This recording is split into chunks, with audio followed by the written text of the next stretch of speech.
విమానం వచ్చే టైం అయిపోయింది. అక్క బావ ఇంకా రాలేదేంటి?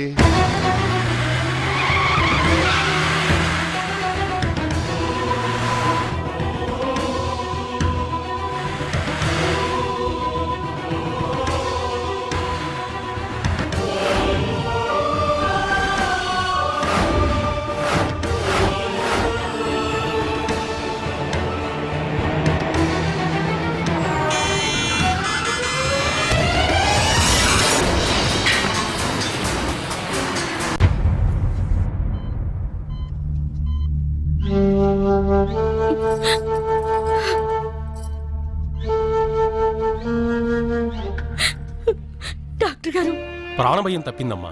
తల మీద బలమైన దెబ్బ తగలడంతో కోమాలోకి వెళ్లారు. కోలుకోవడానికి కొంచెం టైం పడుతుందమ్మా. ధైర్యంగా ఉండమ్మా. ప్రాణభయం లేదన్నారు కదా, నీకేం భయం లేదు, మేమంతా ఉన్నాం కదా. నా సంగతి సరేనయ్యా. చిన్నమ్మాయి గారిని తలుచుకుంటేనే కడుపు తరుకుపోతోంది. చిన్న వయసులోనే తల్లిదండ్రుల్ని పోగొట్టుకుంది. ఎలా తట్టుకుంటుందో ఏమో.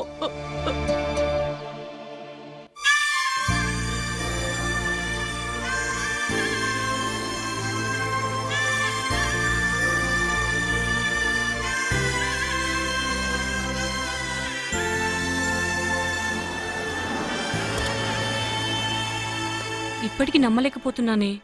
ముందు రోజు కూడా మీ మమ్మీతో మాట్లాడాను. I'm really sorry. అమ్మా ఒక్క నిమిషం కూర్చో. ఏంటంకల్? ఇప్పుడు నువ్వు ఉన్న పరిస్థితుల్లో చెప్పకూడదు, కానీ చెప్పక తప్పట్లేదమ్మా. పర్లేదంకల్, చెప్పండి. మీ నాన్నని బిజినెస్ పార్ట్నర్స్ చీట్ చేశారమ్మా. వ్యాపారంలో నష్టాలు చూపించారు. అప్పులు తీర్చడానికి మీ ఆస్తులు జప్తు చేయవలసిందిగా కోర్టు డిగ్రీ పాస్ చేసింది. ఆఖరికి ఈ ఇల్లు కూడా నీకు మిగలకుండా చేశారమ్మా.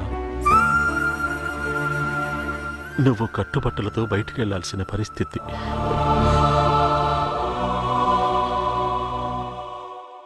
బాబాయ్, ఇదంతా మా వల్లే జరిగింది. మేము రాకుండా ఉన్నా బాగుండిపోరు. మీ ఇంట్లో అడుగు పెట్టావు, అక్కడ పొట్టన పెట్టుకున్నావు. చచ్చా, ఏమిటా మాటలు?